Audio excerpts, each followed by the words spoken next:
Welcome to the Penny Stamps Distinguished Speaker Series. My name is Christina Hamilton, the series director, and today we present activist and composer Nkeiru Okoye. And a thank you to our partners as we co-present this today with the University Musical Society, or UMS, and the School of Music, Theater, and Dance, and our series partners Detroit Public Television, PBS Books, and Michigan Public. Nkeiru Okoye's visit here is part of a bigger plot afoot at the University of Michigan, as the School of Music, Theater, and Dance, in collaboration with UMS, has commissioned a new work from her titled When the Caged Bird Sings, partly inspired by poet Maya Angelou, which will have its world premiere this Saturday at Hill Auditorium at 7:30 p.m. So you should get your tickets if you don't have one at ums.org and plan to be there. I know you'll be inspired by seeing her today if you haven't already. To discuss this new work and her overarching career, Okoye is going to be interviewed today by Terrence McKnight, a commentator, curator, writer, author, pianist, and weekday evening host for WQXR, New York City's only all-classical music station. So please do remember to silence your cell phones and take a break from technology. Due to time constraints, because there is an important rehearsal for said Saturday world premiere directly following this, we will not have a regular Q&A. However, there will be a pre-concert talk at 6:30 p.m. on Saturday, so more incentive to get your ticket. And so here, to share some words on our guest, please welcome Interim Executive Director of the U of M Arts Initiative, Professor of Musicology and Entrepreneurship and Leadership, Mark Clegg. Hey, it's great to see everyone. Thank you so much. Thank you, Christina. Thanks to the Stamp Series for welcoming us here today. It's my pleasure to introduce Dr. Nkeiru Okoye, but I do have one tip, which is that if you use the discount code CAGEDBIRD, you'll get 20% off on your tickets. There are also great student deals if you're a student, so we really want you to come. So this Saturday at 7:30 in the evening in Hill Auditorium, more than 250 musicians, including the University Symphony Orchestra, our combined university choirs, a professional gospel chorus, world-renowned jazz pianist, a Peabody and Emmy award-winning narrator, and 4 superstar vocalists who mix the stylings of opera, jazz, and gospel will take to the stage to present the world premiere of Dr. Nkeiru Okoye's epic opera oratorio, When the Caged Bird Sings. Taking the life and work of Dr. Maya Angelou as a point of departure, Dr. Okoye's composition centers the story of a black girl named Cerise, who has been taught by the world to doubt herself simply because of the color of her skin and the braids in her hair. She is not enough to thrive in today's world. Cerise struggles, yet is transformed. She sets herself free, and this caged bird not only sings, but takes flight. As you'll learn firsthand in just a few moments, the story of Cerise also parallels the story of the composer herself. It is an all too common and all too personal recitation of lived experience, but one less autobiographical than historical and oh so human. It is the story of many triumphant and powerful black women in American history, from the enslaved poet Phyllis Wheatley and the abolitionist Sojourner Truth, to activists Rosa Parks and Dr. Angela Davis, athletes Althea Gibson and Serena Williams, Coretta Scott King, Oprah Winfrey, Michelle Obama, and many, many more. These women are emblematic of so many others who exemplify the exceptional and everyday activism that has shaped our world. Their stories echo in Dr. Okoye's music, in her words, spoken and sung, through the musical idioms of the Black church, as acts of faith, hope, courage, and community. This week has been over 2 years in the making. It draws upon the vibrant energy, fearless determination, and relentless optimism that Dr. Okoye brings to everything she does as artist, composer, writer, dramatist, and advocate for classical music as something that is emotionally immediate and socially powerful. as an art form that is simply for all of us. Dr. Nkeiru Okoye is a Guggenheim Fellow who currently serves as composer in residence for the Louisville Orchestra in Louisville, Kentucky. She trained at the Oberlin Conservatory and did her graduate work at Rutgers University. She is a musical activist who uses sound and words to inform, emotionally engage, and to transform her audiences. Telling the stories of Black women throughout history is nothing new for Dr. Okoye. She rose to fame as a composer in 2014 with the premiere of her opera Harriet Tubman, When I Crossed That Line to Freedom, about the abolitionist and activist who put her own life on the line repeatedly to lead some 70 people to freedom. For Dr. Okoye, there is no division between activism and art. Her dramatic, hard-hitting orchestral drama, Invitation to a Die-In, was heard on this campus last fall, again with the University Symphony Orchestra and Professor Kenneth Kiesler conducting. The work depicts the murder of a Black man by a police officer. At the climax of the piece, the drums of the percussion section sound repeated explosive hits to represent gunfire, and the entire ensemble, vocal soloist and orchestral musicians alike, collapsed to the stage. Speaking personally, I had never experienced a more devastating emotional journey in the concert hall. I was also at Hill Auditorium last night for the first full dress rehearsal of When the Caged Bird Sings, and I know that on Saturday, the musical emotions spinning throughout Hill Auditorium will be no less dramatic and powerful, even as the story they tell is not one of tragedy realized, but of a potential tragedy transformed. When the Caged Bird Sings is a story of triumph and a story of joy. Now, please join me in sharing our joy in the Michigan Theater and at the University of Michigan in welcoming to the stage composer and librettist Nkeiru Okoye for a conversation with radio host and music scholar Terrence McKnight.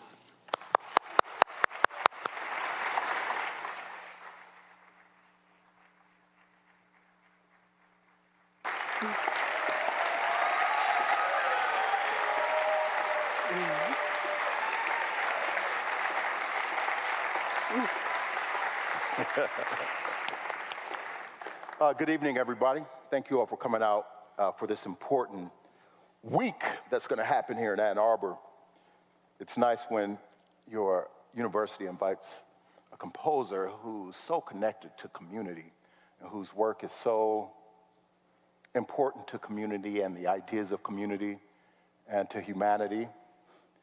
And I got in town last night just to have this conversation with my good friend, Nkeiru. I want to start with something she wrote, and something that you all will hear this Saturday in her piece.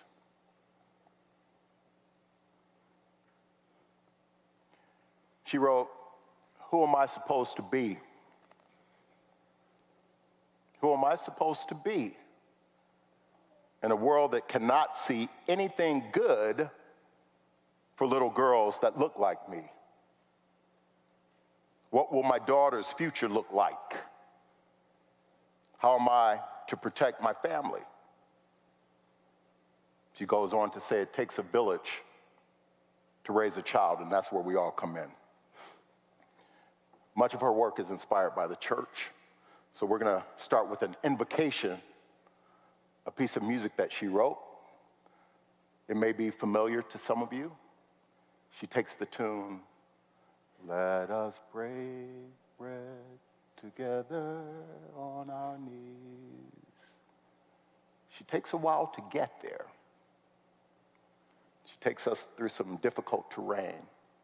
And we're going to listen to it, and we're going to talk. Now, when you all hear this melody pop up, I want you to do like this, because we're going to be talking over some of the music. But when you hear that, do-dee-dum-bum-ba-da-bee, just signal me to shut up, and then we're going to listen to it all together. All right? So here is cellist Matt Heimovitz playing Nkeiru's piece, "Breaking Bread."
remember growing up in church, hearing this song a lot. And it didn't occur to me until this afternoon, after realizing that we would talk about it, how important this concept of being on one's knees together. Yeah. That's different than standing around a table or sitting at a table. Yes. On your knees, there is no hierarchy. And there's something humbling, and there's a humility to being on one's knees all together. Absolutely. Am I on the right track? Absolutely. Well, I'm going to say yes. You know, when you are on your knees, if whether or not you are in prayer or you are in church, if you're by yourself, if you're doing some kind of yoga exercise, when you're there, it's an entirely different type of experience because you're not focused on the you that is looking at other people. You're focused on what's inside. Your breathing, your presence. What's that? Yeah.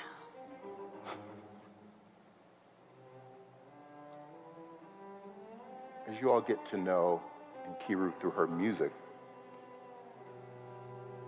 her serious intention in music is very apparent. What may not always come through is her humor and her joy and her zest for life. So today I intend on bringing that out. I'm not going to leave until she laughs on this stage. Well, we can leave already. Classical music is oftentimes seen as very serious and very stuffy. And it's composers like you and performers like Matt Heimovitz, the cellist we're listening to. Yeah. Matt's reputation is that he takes Bach's cello suites out of the concert hall and he takes them into cafes and bars. Bach wrote music for coffee houses. Yeah, and Matt's taking it back to that place. Absolutely. And by contrast, what you've done, you've brought a lot of the out of the black church. Yes. And you've brought that into the concert hall. Yes.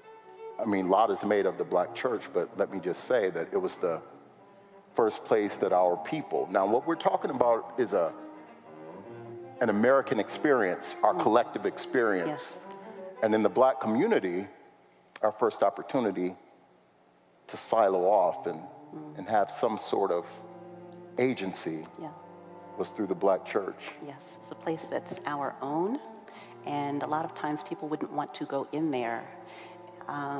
It's a place of solitude and yet a place of unity, and it's a glorious, glorious experience.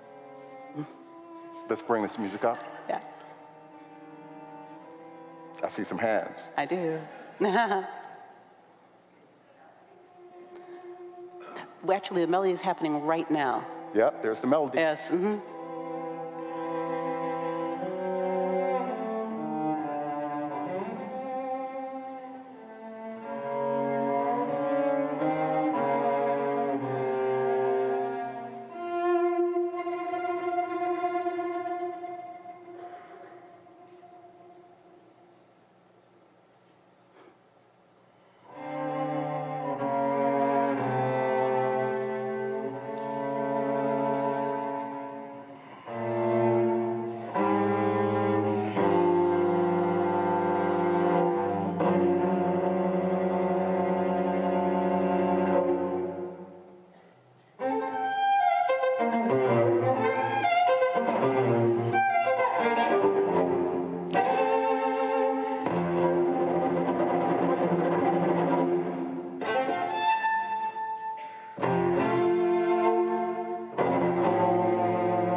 Yes.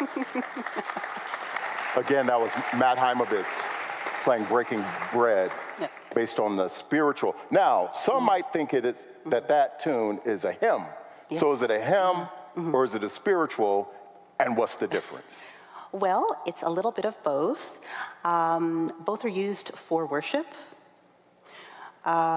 Spirituals came from African American culture, and hymns were, well, European. It's a European construct that any number of people have adopted. And I spoke to Roger Holland. Do you know Roger Holland? No. Okay. Dr. Roger is a pianist and an amazing choir director. And he has something called the Spirituals Project.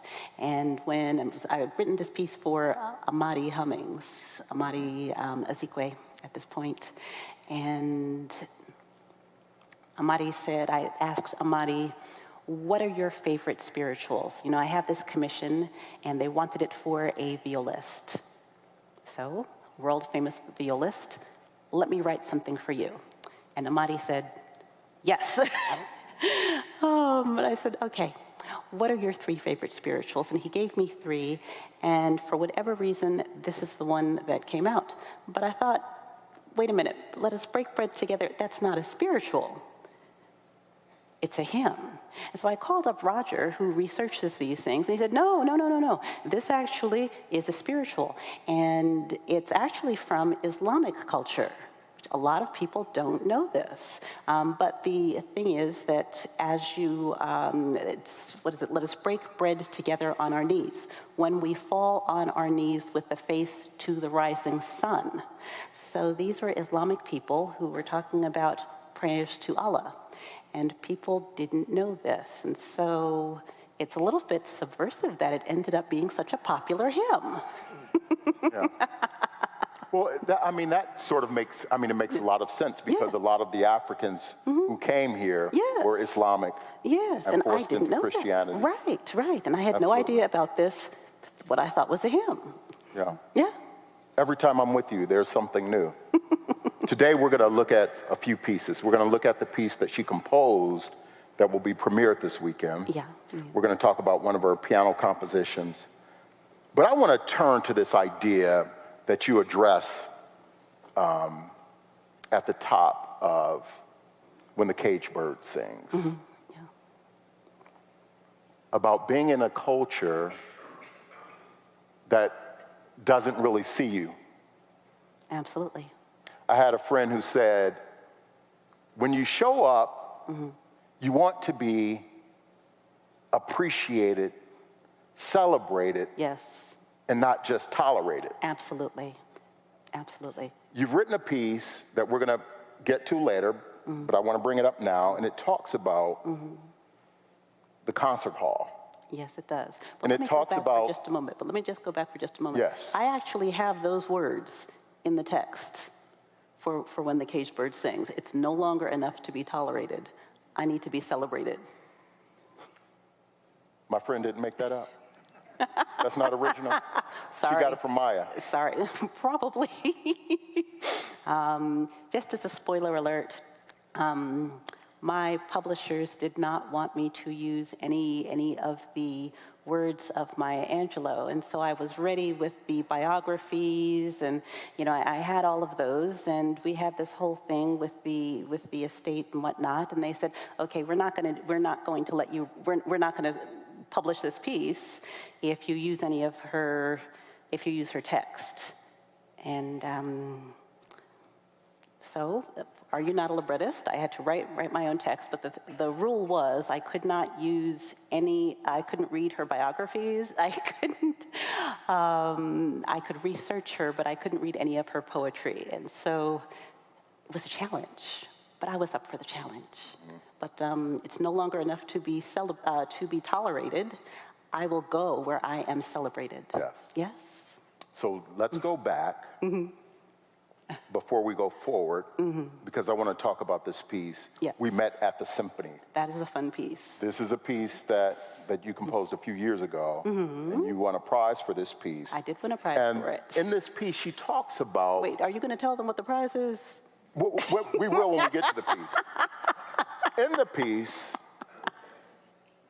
you talk about this idea, and you all have seen this, If you've ever gone to an orchestral concert, Yeah. it doesn't look like what you might see at a Detroit Pistons game or at a University of Michigan game. True. I'm a Ohio Buckeye, so it's hard for me to talk about University of Michigan. But we're neighbors, and you all get the point. There is a lack of diversity when it comes to orchestral players in classical music, and when it comes to an audience. Yes, and in the also in concert the opera hall. halls, absolutely. Yeah. And so many of us, perhaps experienced orchestral music or our first trip to the symphony in elementary school, and you saw it right away. Oh, absolutely. And it seemed like that's how it was supposed to be. So those of us who grew up studying music and went into music professionally, you want to go in that space Yes. where you're not 1 or 2% of those in attendance. Yes, but that's usually what happens. Yes. That's usually what happens. And I remember I had a recent incident at when I brought a couple of folks with me to the Louisville Orchestra. A man came up, and now I had been presented as one of the, as a composer in residence, and they had already done my music that season. And so I was dressed in concert attire, and the man came up to me and said, "I want to thank you personally." And I was thinking, oh, he either, something that I wrote or something, he wants an autograph or something, because, that's usually what happens. And he said, "I want to thank you personally for dressing appropriately for the concert. A lot of people come in dressed as field hands."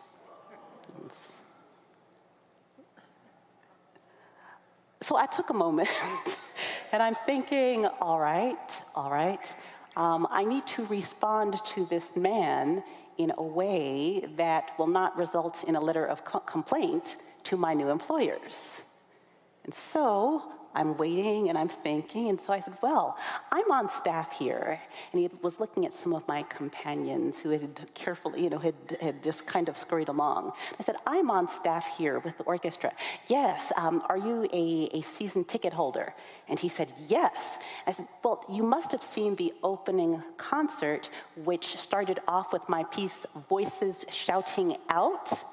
And he looked and he turned beet red, because he indeed had seen me as the concert opened, and Teddy Abrams, our conductor, who just got a Grammy, I might add, had just introduced me, and I came out and introduced my piece. And so the man said, "No, I must have missed that one," and kind of snuck off.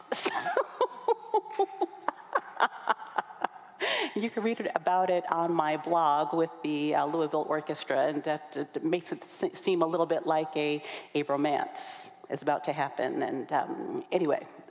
So the composer that you all have invited here to Michigan, yes,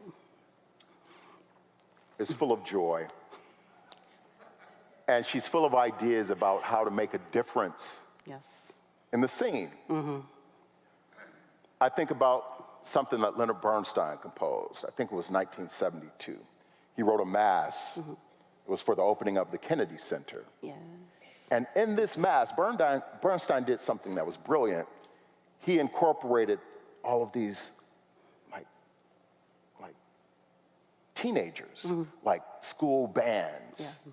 And so when you incorporate a school band in the Bronx or in Queens or in DC or in Michigan, there's an opportunity for you to go into any school and get these kids. Now, when you get those kids from a different community, you're getting their parents, Yes. you're getting those grandparents. So when I saw Bernstein's Mass, back in '72.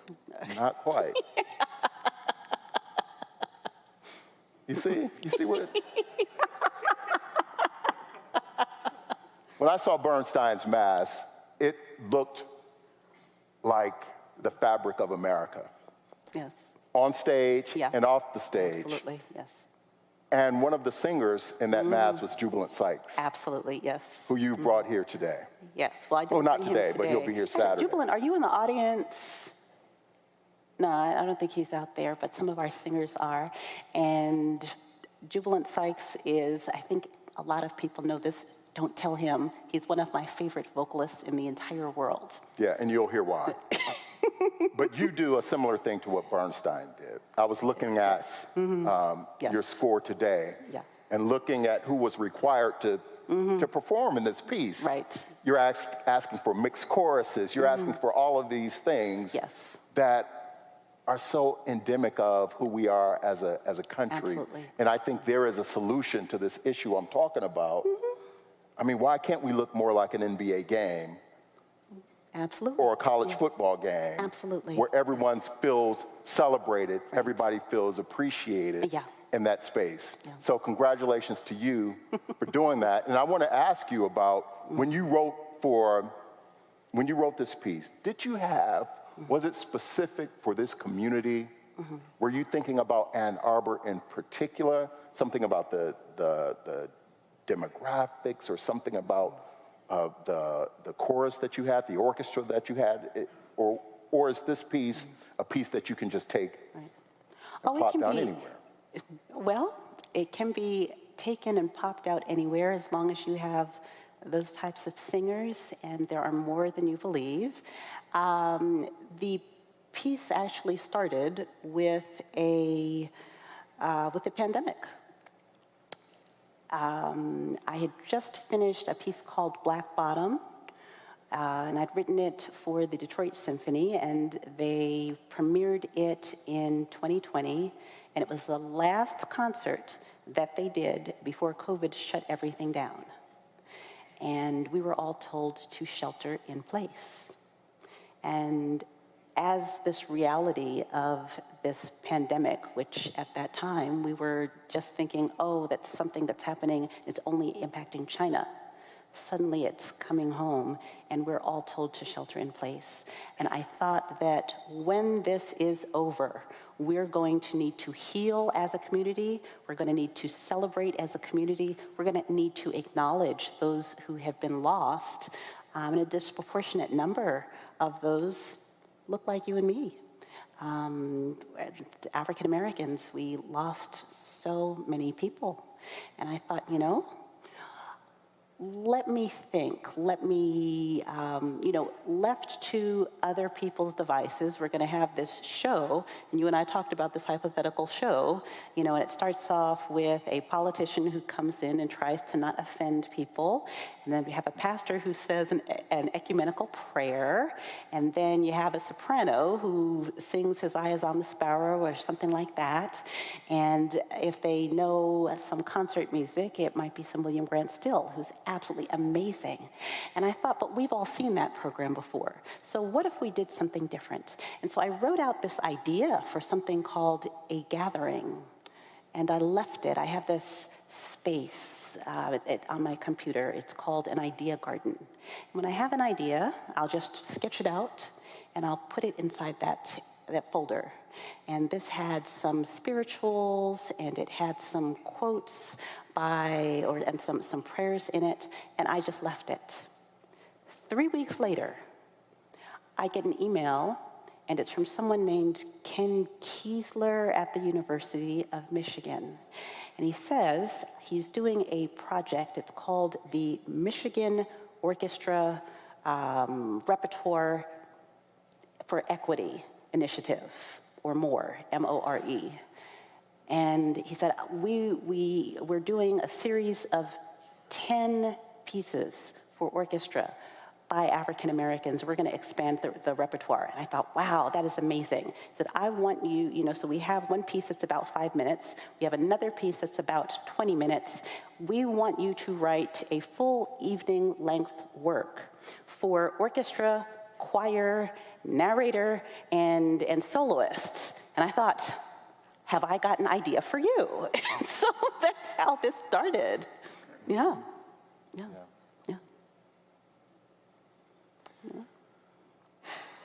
Back to this text that you use in When the Caged Bird Sings. and you're talking about this little black girl. Yes. I'm wondering if you'll share perhaps a personal experience with us. Mm-hmm. When you feel that you weren't seen, mm-hmm. or that when you were seen, you were mistaken, mm-hmm. not as a filled hand, mm-hmm. but perhaps as something that turned out to be more tragic for you. Absolutely, yes. Because in spite of what she's about to say to us, we're about to hear a piece that she composed for solo piano. And it's perhaps another familiar tune, and the tune is, "It Is Well With My Soul." Yeah. Tell us what I'm talking about, Nkeiru. All right. When I was little, I wanted to play the piano. And I was one of these kids, I did not come from a musical family. My mother was an occupational therapist, and my father was an electrical engineer. And I would sit down and I would just kind of touch at the piano, and my parents' marriage did not work out, and so I was raised by this single parent. And we didn't have money for things like piano lessons, but she wanted to encourage me, and so I got piano lessons from just from the local woman who was the organist at our church and the pianist at our church. And at a certain point out, I outgrew her, and she said, "Okay, I have a student who went professional. You need to have lessons with her." And so her student was pregnant with twins, and she said, "I'm going to be busy for a while, so I want to introduce you to my professional teacher," and her name was Cecilia Brower. And I met Cecilia Brower, who plays celesta at the Met, and she's no longer with us. But for years, if you would hear the Nutcracker, which is the one with the dance of the sugar plum fairies, and that's the one that goes dum bum bum bum bum bum, and there's a kind of a chimey sound in there. That's the celesta, and Mrs. Brower would go in and she'd play that celesta, and she heard me play, and she said, "I think that we can get you into one of these serious music programs. It's a Saturday school." And so we worked all summer, and I got into the school, but the woman who I was supposed to study with was no longer available. She had too many students in her studio. And so she sent me to one of her students, who was a young, arrogant white man. And sometimes with arrogant people, they look and they say, "I deserve something better." And he looked at me as this unsophisticated black teenager who wasn't sophisticated enough to come from Manhattan, but was out from Long Island, and thought, no. So 6 weeks, I don't even think it took 6 weeks into my taking lessons with him, he told me that I would never be a musician, that I could chop my fingers off and it would not damage my playing. See, those are hurtful comments. Yeah. And so, a lot of people who know me now would assume that I just went ahead and told him off. That's just not what happened. I was traumatized. I was crying. And how many of you watch X-Men? Oh, come on, it's a guilty pleasure. You can admit it.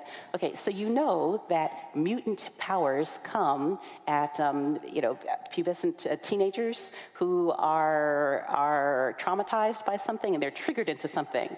And so, as he says this to me, I'm suddenly hearing this music that had always been in my head. I had always been writing music. I didn't know. We didn't call it composing. And I heard this explosion of music in my head, and I thought, I need to get this out. And so I went to my band director at my regular school, and this man he was in some of the pop groups, and he was a black man, and he realized I was writing music. And so he gave me music theory lessons. He taught me to write down this music. He got me to enter a competition, and I said, but Mr. Collins, this white man told me at this important school, said I don't have a future in music. And he said, why don't you let them tell you? And so I went to the competition. I got through the local branch, and so there I am in Baltimore at the National Act So competitions. It's from the NAACP, and I sure enough won first place for my piece called Phase 2.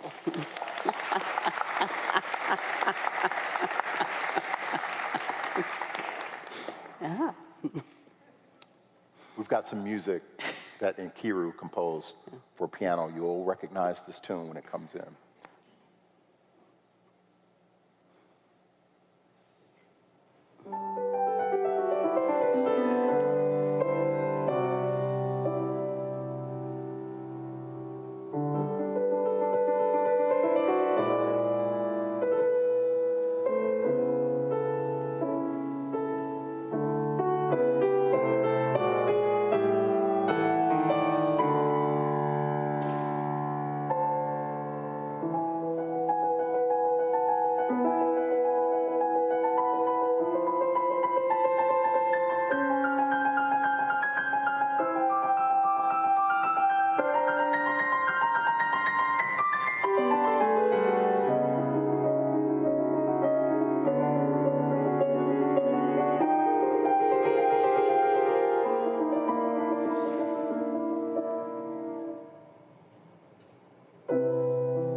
Do we have any pianists in the house? That music is available through her publisher. And if there are any students that are pianists and you're looking for a repertoire for your degree recital, consider some of her music. I think there's always an opportunity to expand what we call the standard repertoire. You know, I understand I went to school for piano and you have to play something from the Baroque and something classical, something romantic, 20th century, and maybe 21st century now. And that's the way we expand it, by pushing the envelope that way. Yeah, yeah. Where's your publisher? How can people get a hold of this music? My publisher is Theodore Presser, and it's www.presser.com. But I have my own page on the Presser website, and I think it's, I don't know, Nkeiru at Presser or something like that. So you can go, and it's got a lot of my music on there. And this is one of their most recent releases. It's part of a series called Meanderings. These are pieces that are pretty much, it's almost like it's a contemporary version of songs without words. And each of them has a lyrical melody, and it's kind of a kinder, gentler introduction to contemporary music. Some of the composers the pieces that are playable, sometimes they're a little bit hard on the ears, so.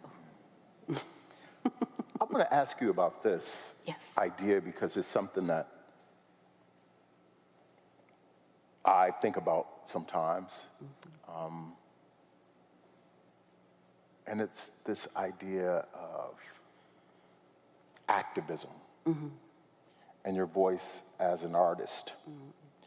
And in particular, your voice as a Black American artist and your role in society, and the things you should stand up for, and the things you should fight for.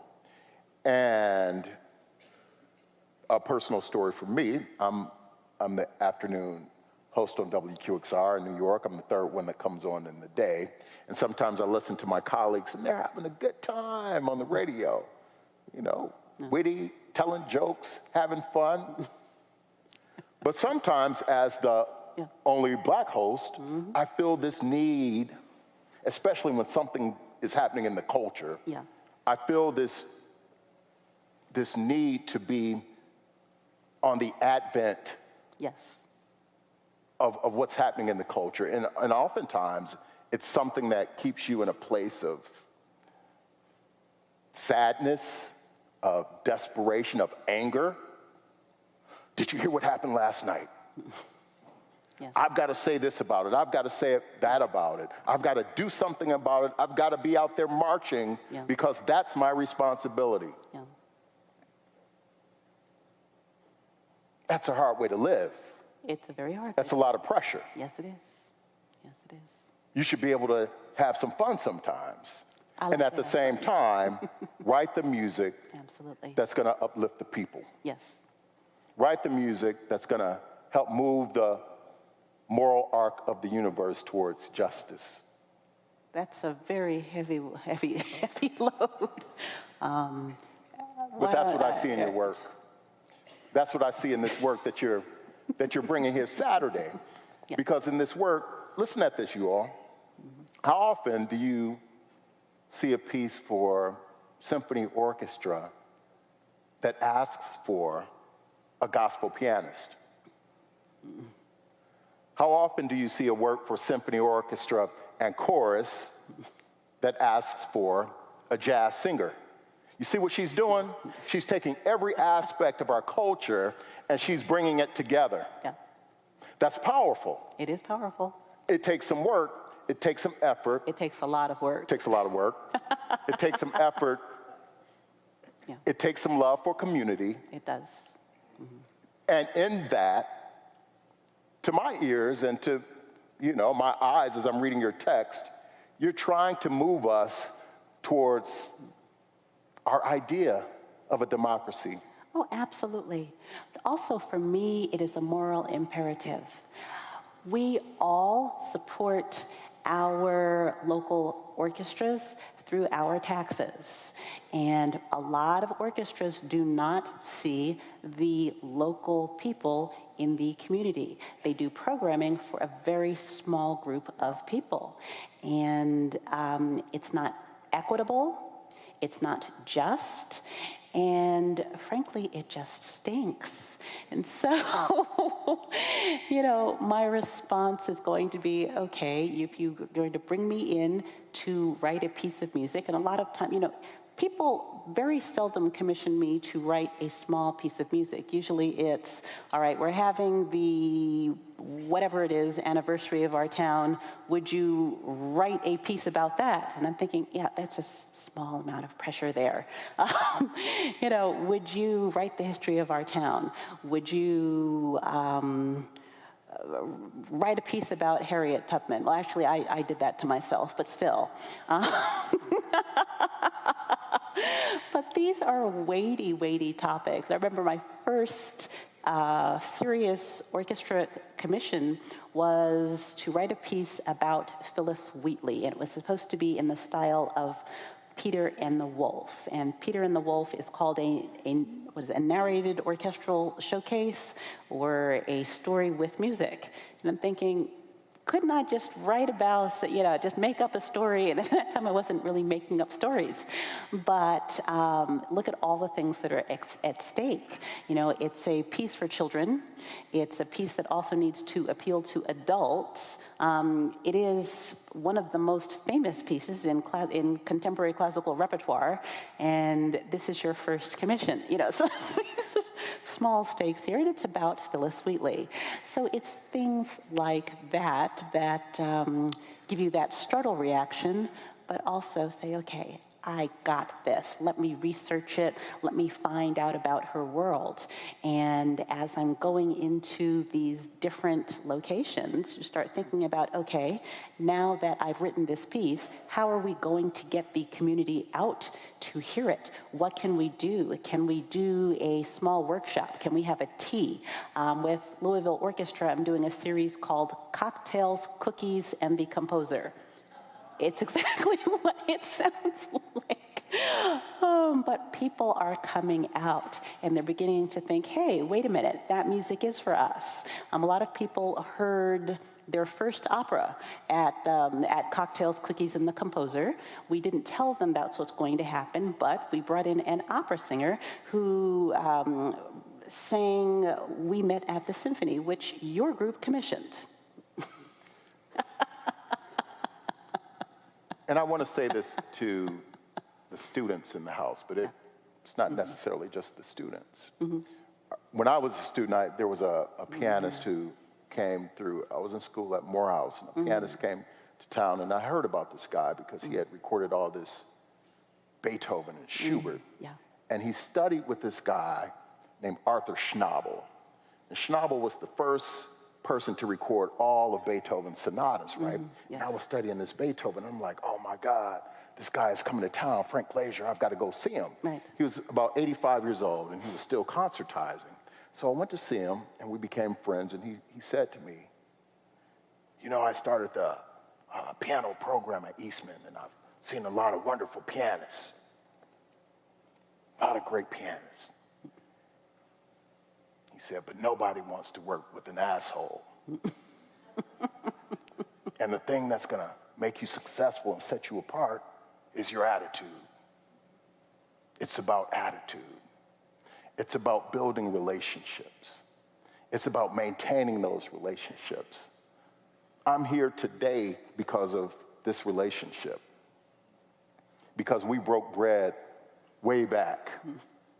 And so when I got an opportunity to commission Nkeiru, our group, the Harlem Chamber Players, commissioned Nkeiru, and she wrote a piece called We Met at the Symphony, which really gets to the heart of a lot of this conversation. Yes. The lack of diversity in the orchestra, going into a concert hall and not being seen, or being seen but misunderstood.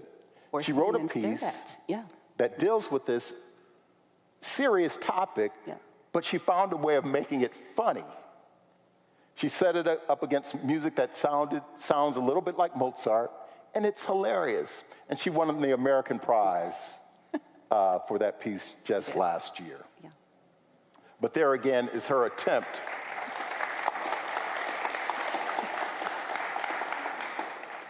at moving the conversation forward. So to the students, build those relationships. Yeah. Don't be that a-hole.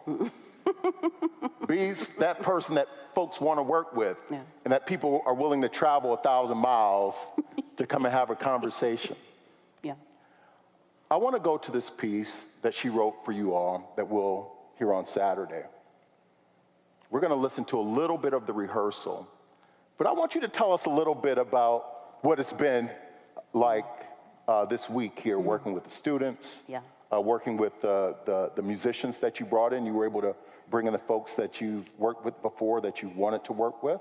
So just tell us a little bit about the process of putting this piece together. Yeah.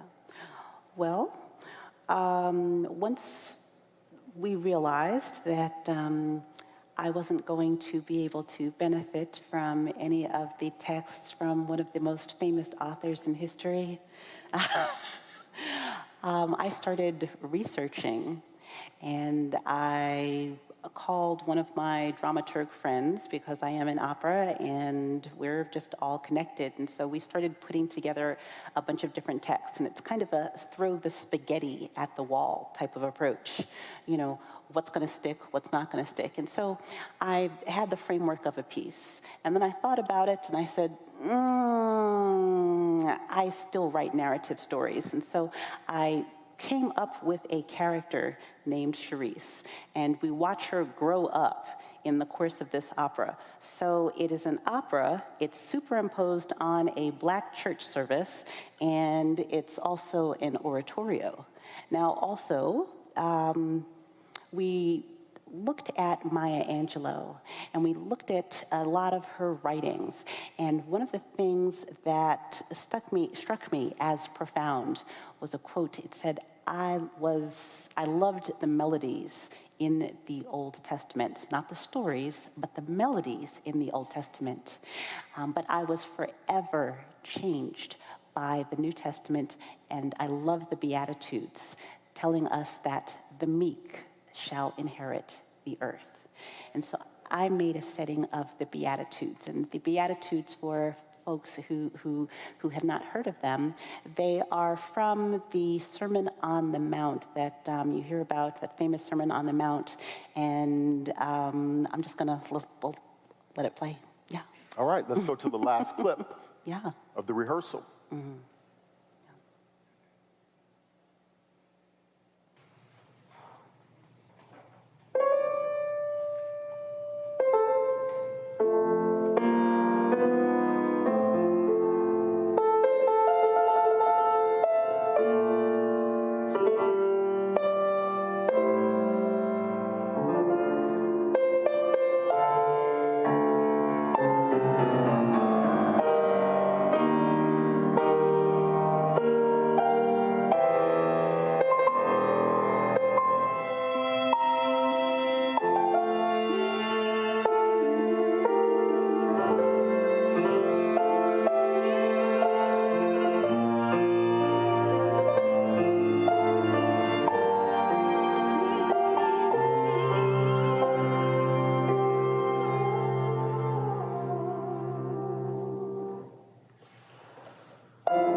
Oh, just an appetizer.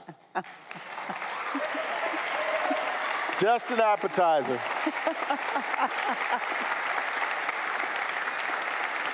7:30 Saturday night, Hill Auditorium.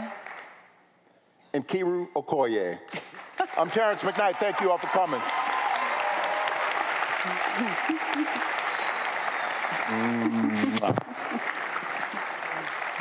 Thank you all. Thank you. Thank you.